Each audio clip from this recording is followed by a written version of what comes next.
Well, welcome back, friends, to the Polish Podcast. We hope you're enjoying this conversation and experience that we're having with today's guest, Tracy Mathews. But now it's time to add a dash of spontaneity and a sprinkle of fun to the show. It is time for Ask Me Anything.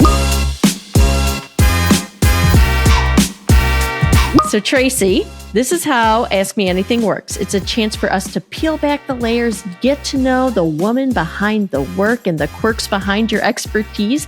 So I have curated a few questions for you that we just are following our curiosity to learn more about you. Are you game? I am game. Let's do this. Awesome.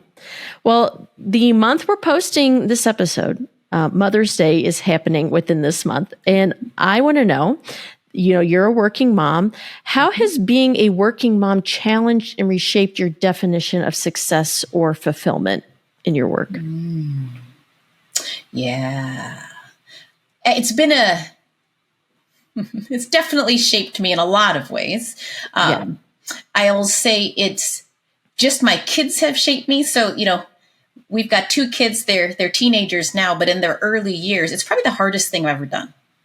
Mm-hmm. And the idea of what does success look like? The way that things were unfolding with our kids, it wasn't what I thought it was supposed to look like. And I would go to this place of basically freaking out when the kids weren't listening or obeying or behaving the way I thought they were supposed to behave. Yep, I'm leaning in. Yep. Yeah.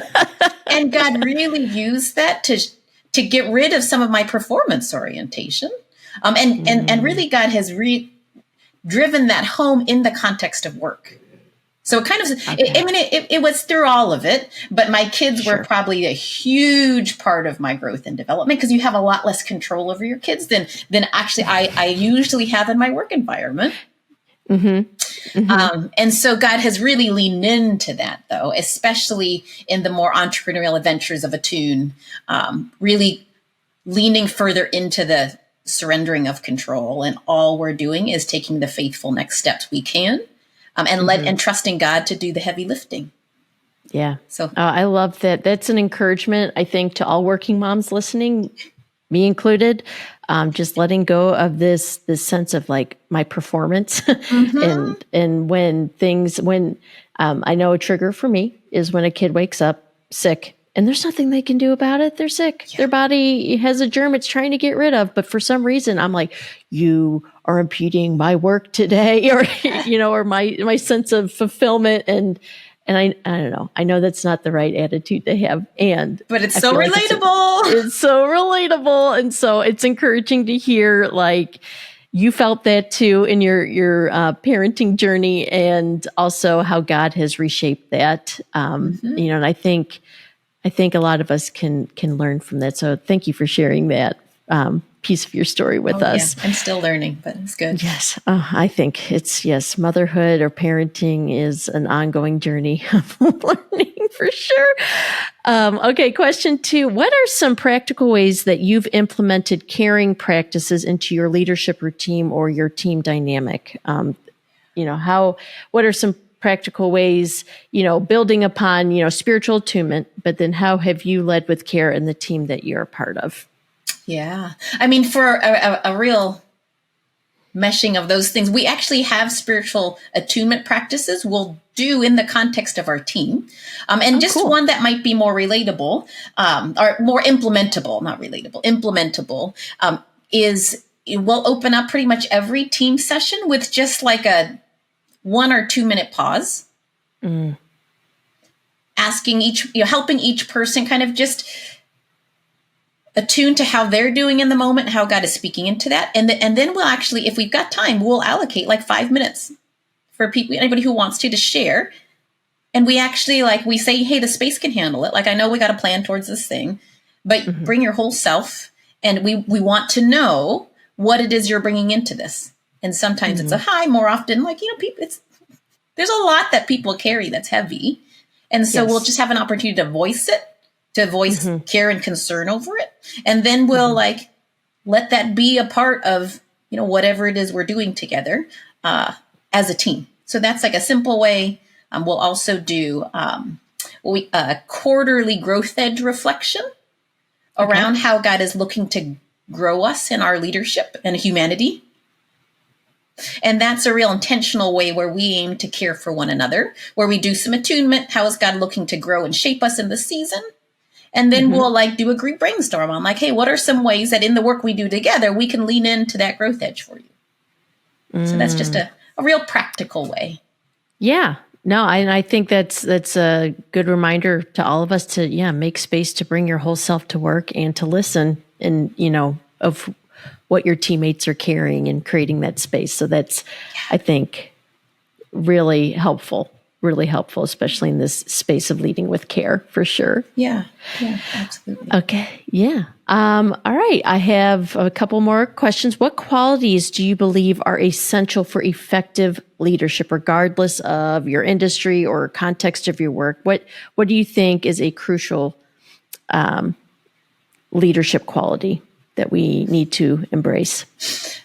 And this might sound like a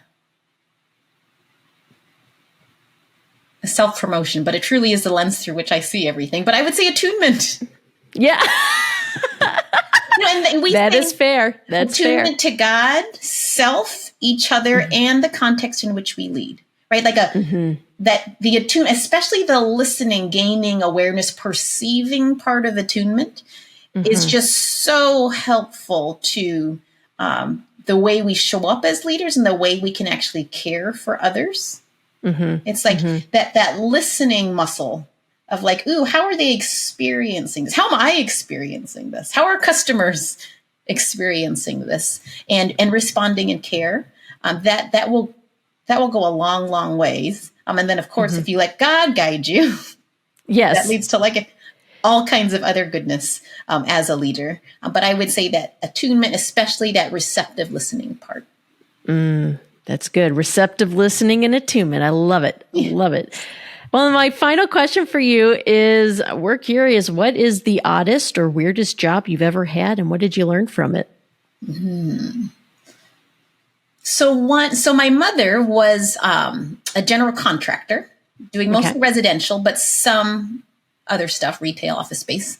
And when I was 16 or 17, I worked for one of the construction crews for a summer, and it was cool. It was actually really awesome. But one of the best projects I got to work on, and maybe ever, was they were doing this office remodel, and they wanted to kind of strip everything down, but keep the studs and the electrical and the plumbing and stuff like that.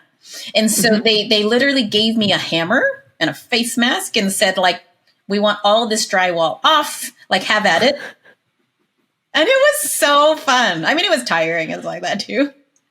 I usually do a lot of kind of heady conceptual working team, kind of people development stuff, which is beautiful and good. But there is something like so satisfying about like the physical work, and demolition can be like really fun. Yes. It sounds funny, but it's so true. It looks fun on all the HGTV shows I watch, or my in-laws actually have a home service repair company, and they love demo day. It's like you get a lot of aggression out, right? And like, well, here's maybe kind of bringing it back to a little bit of like a concept that's helpful.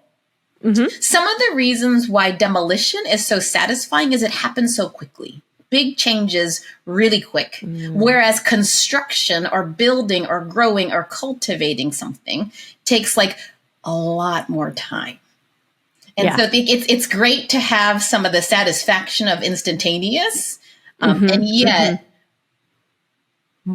a good part, if not most of the goodness, cultivating what is good, is actually like a slow and patient work over a long time. That's really good. I love that. Oh, well, Tracy, thank you so much for sharing that with us and sharing all your responses with us.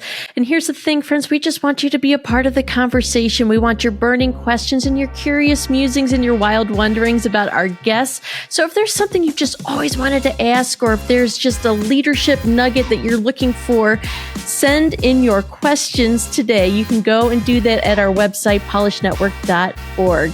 and look for the prompt to submit your questions today. Be an MVP of the podcast, and we'll ask your questions and you'll get a mention on the show. So submit those questions today at polishnetwork.org.